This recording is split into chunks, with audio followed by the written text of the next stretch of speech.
Evim burada olması lazım benim.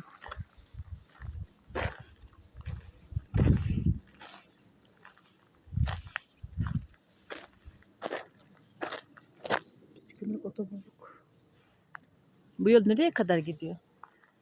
Şurası biraz otlu. Gidiyor ama biraz otlu. Yani şurada evler de var.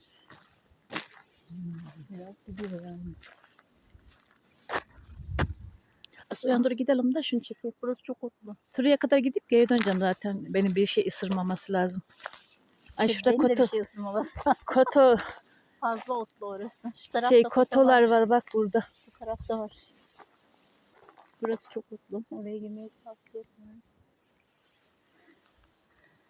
Şu şeyim evi mi acaba? Bilmiyorum.